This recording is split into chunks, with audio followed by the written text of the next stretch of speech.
Okay, let's carry on now with the system of springs and masses. So we have something similar to what we had last time, qualitatively,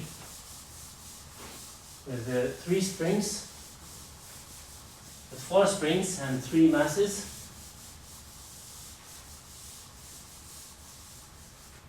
But now I'm going to drive the system. So I have 1 spring here, the mass, another spring, the mass,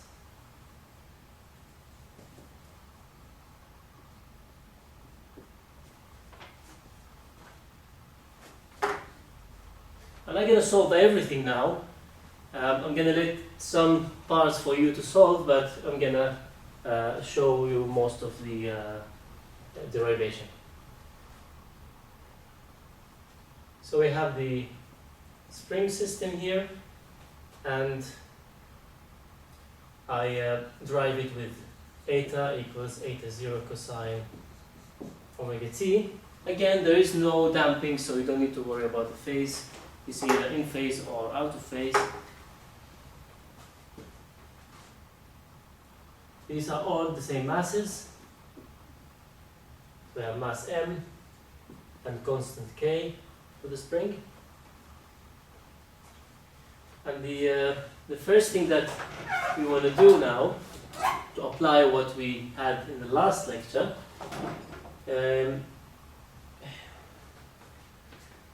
we want to choose a location for this. So you can say, okay, this is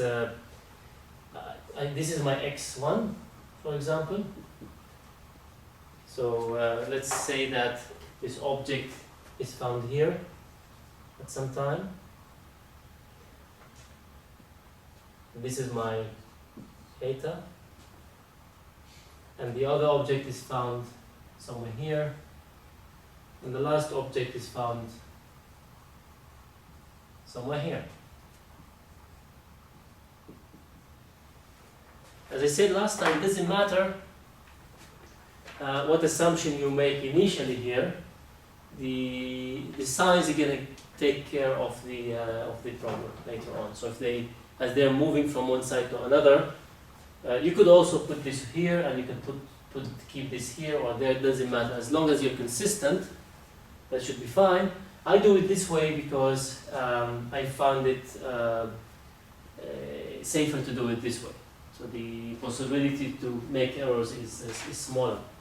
And I even make more assumptions now, which again, it doesn't matter. You don't need to do these assumptions. So let x1 be larger than eta, and x2, so this is x2, and this is x3.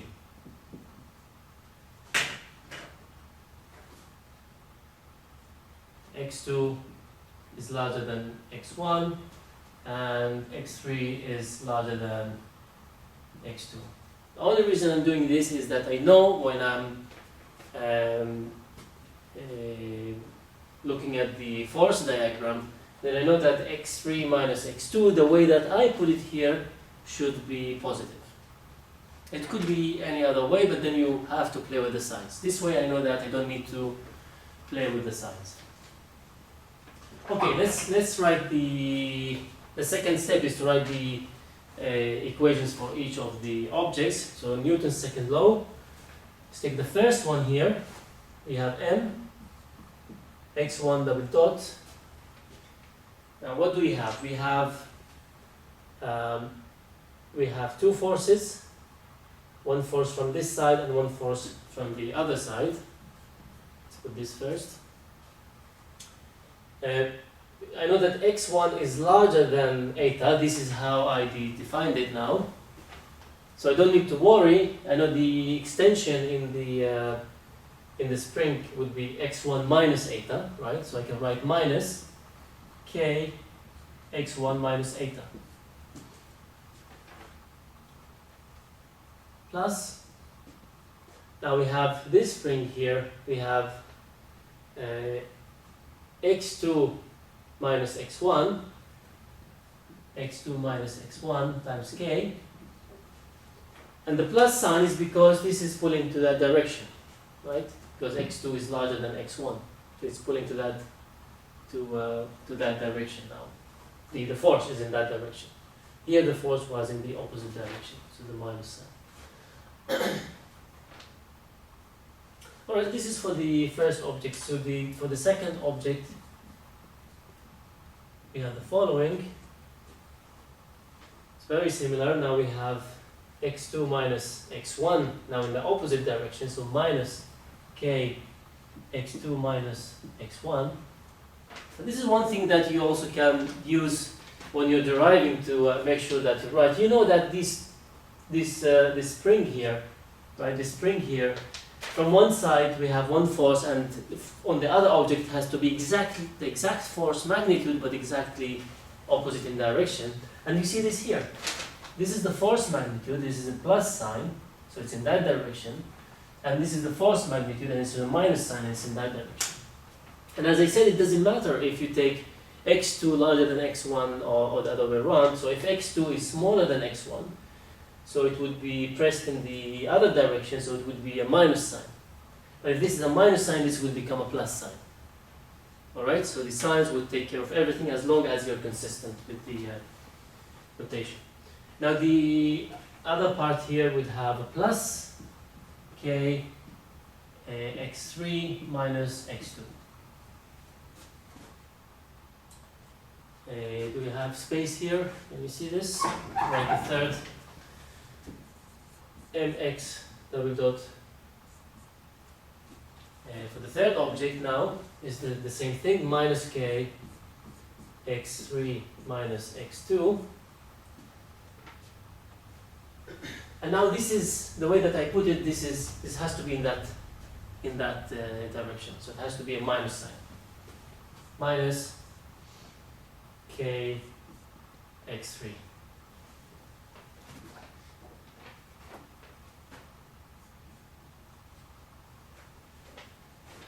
So these are the equations.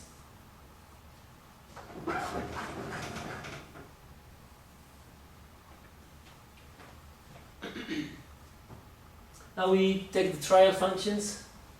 x1 equals c1 cosine omega t, x2 equals c2 cosine omega t. This is my omega everywhere. They all have the same omega, right? This is my omega now.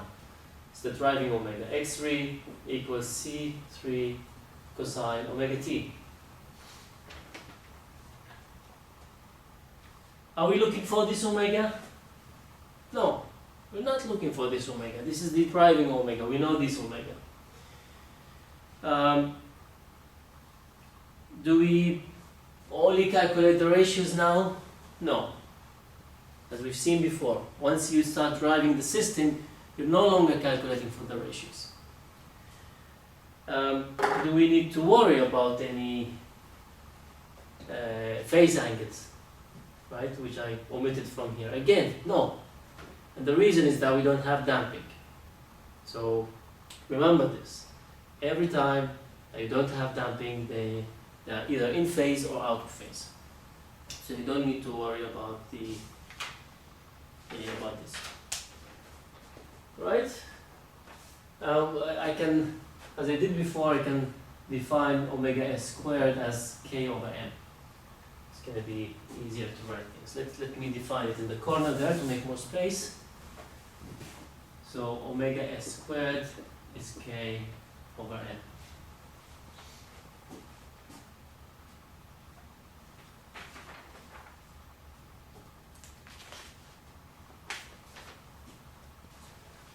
Now this is the step where you come into play. Take these functions, plug them inside here, and what you should get is something similar to what we had before, but now you have 3 by 3 matrix, and then you can find the determinant. And in order to check yourself if you were correct, I'm going to type this here. So the determinant of the 3 equations would be minus omega squared plus 2 omega s squared minus omega s squared and 0.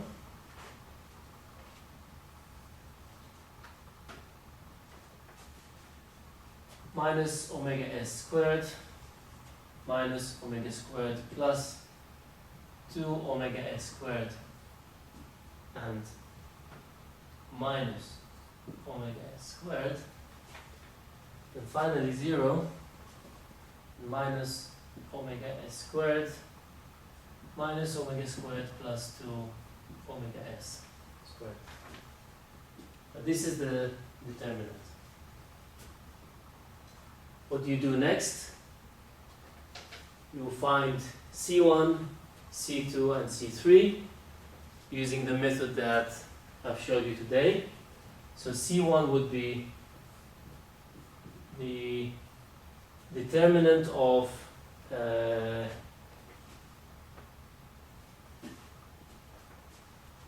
these columns will be the same, but this column you replace it with the right hand side of the equations, and the right hand side would contain that forcing. So I'm gonna type this here. That would be omega s squared eta 0. Now you can already predict, even though you need to go through the derivations, you can already predict that for the other two it would be 0, right? Because the force is the displacement is on this side, so it has to do with the differential equation of the first object only. So you have this on the right side and 0 for the other two.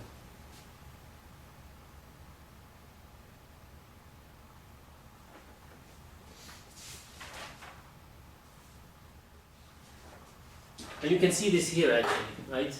You can see this here. Here's where the eta comes into play. And this would remain on the right side when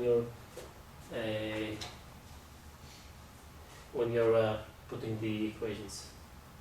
Okay, so we have this 0, 0, and then this column remains the same. So this column comes here, and this column comes here. And don't forget to divide by the determinant. So all this we divide by the determinant. You do the same thing with C2. So you'll have now you'll have the first column here, and in the middle you have omega s squared eta 0 and 0 and 0. Then the second column of the determinant, divide by the determinant. And for C3, the first column of the determinant, then the second column, and then the right hand side of the equations, and you divide by the determinant. And that should give you C3.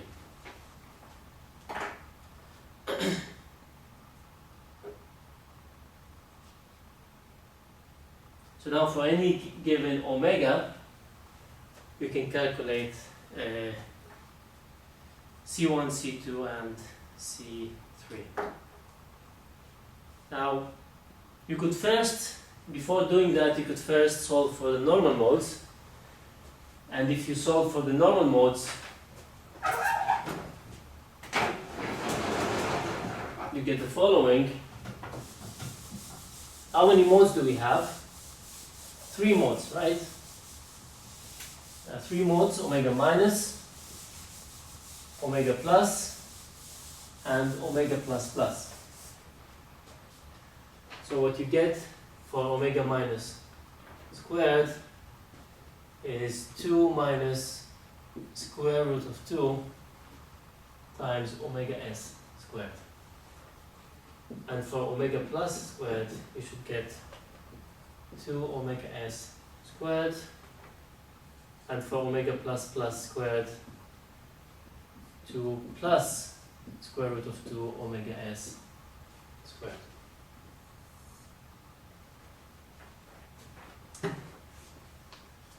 Alright.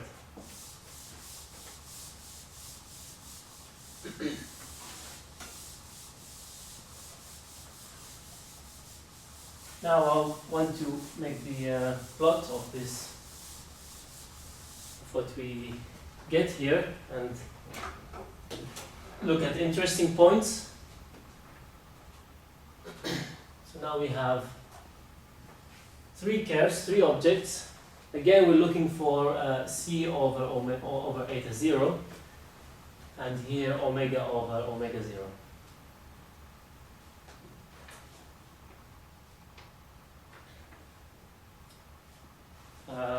We need three colors now. I call the I'm gonna put it here actually. So we have the first one here, second one, and the third one.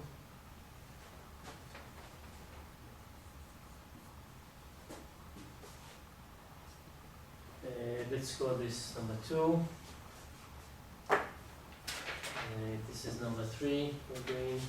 Hope you see it.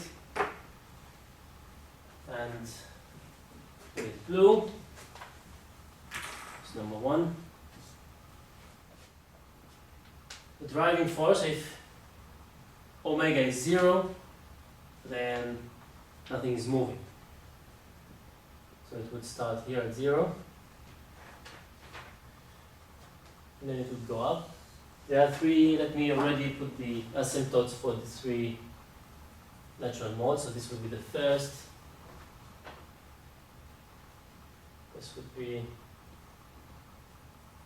the second natural mode, and the third natural mode. Okay, so this would be omega minus over omega 0, and omega plus over omega 0, and omega plus plus over omega 0.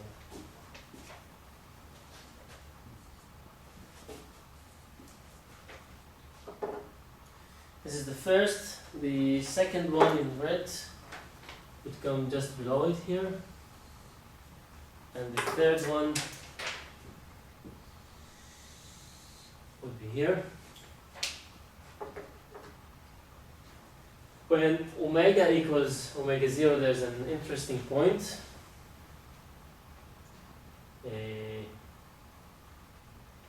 This is, so this is 1. And at that point, what you see is the first car, the first object would go from here. So it crosses that point. So you already see something similar to what we had before. You're driving the system. I'm driving the system here, right? This is eta. And which one is that? It's the first one in blue. Oh.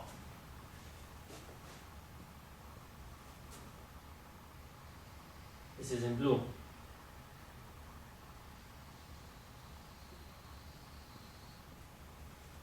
Okay. And you're driving the car here, and the first one is just standing still. It doesn't even bother to move. And the other two, they are oscillating. It's completely counterintuitive. And now the second one in red makes something like this.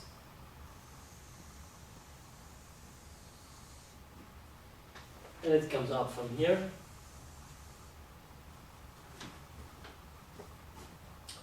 And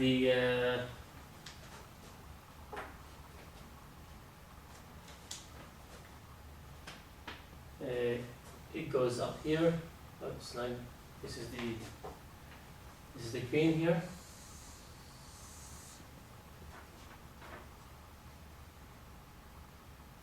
And here. And the blue would cross here at some point.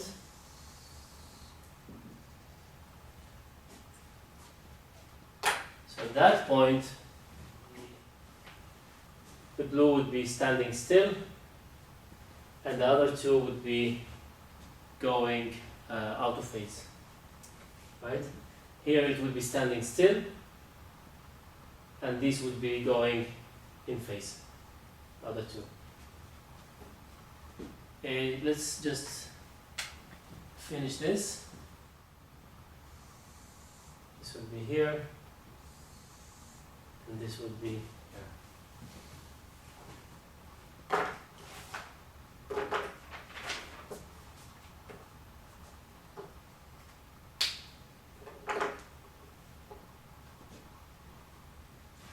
Alright, so the last thing I want to show you now qualitatively is the case of the when we drive a pendulum with 3 masses.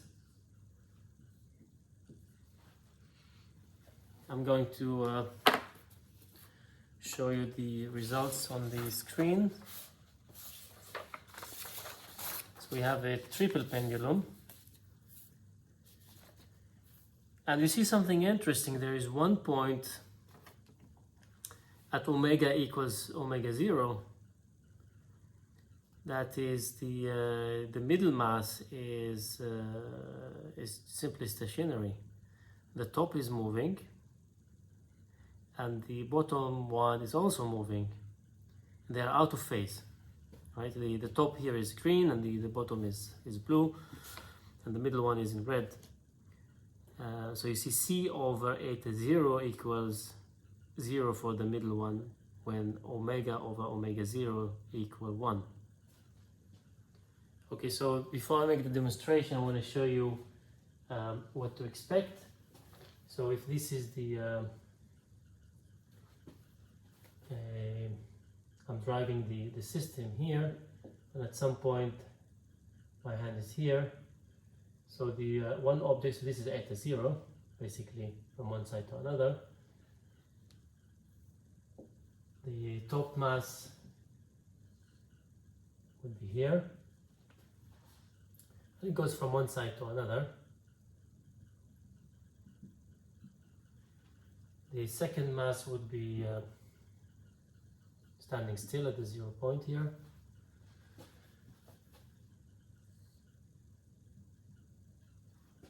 And the third one would be somewhere here now, counter with 100 degrees out of phase. The distance here is 1.5 eta, and the distance here is 0.7 eta 0. So what you expect, well, you should see, if I manage to do it at the proper frequency, is that my hand is moving some distance. The upper mass is moving at a smaller distance. The middle mass is just standing still, and the lowest mass is at a larger distance, and which is in out of phase with the upper mass. Here I have the triplet.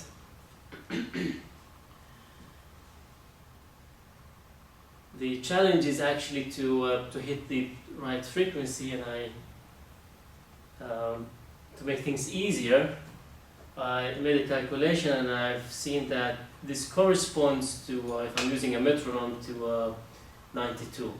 So I'm going to put the metronome to help me with the displacement, with the frequency, and let's see if we can do that. And before I start it, it's going to be a bit noisy, you would expect the upper one to be at a displacement in phase with the driver, with my hand, but at a smaller displacement, 0.7 of the displacement. And the middle one would be standing still, and the third one would be out of phase with the driver and the upper mass. And also the displacement is larger, so you should be able to notice all these things. Okay, here we go.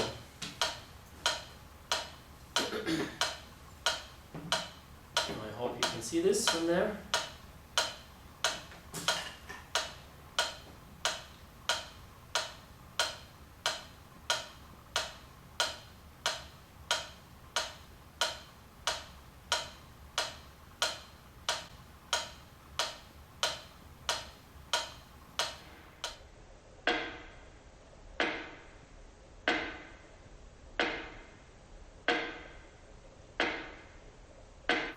go. It works. Alright, let's try again. Notice that this would be moving almost. This would be moving at some distance, and the lower one would be moving out of phase at a larger distance. Okay, I need to concentrate a bit.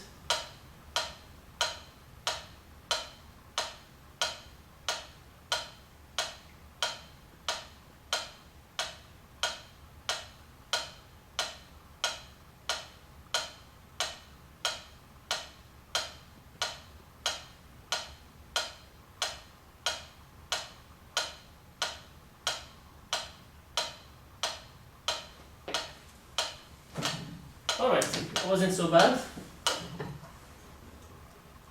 So we'll close the lecture with a few videos. So until next time.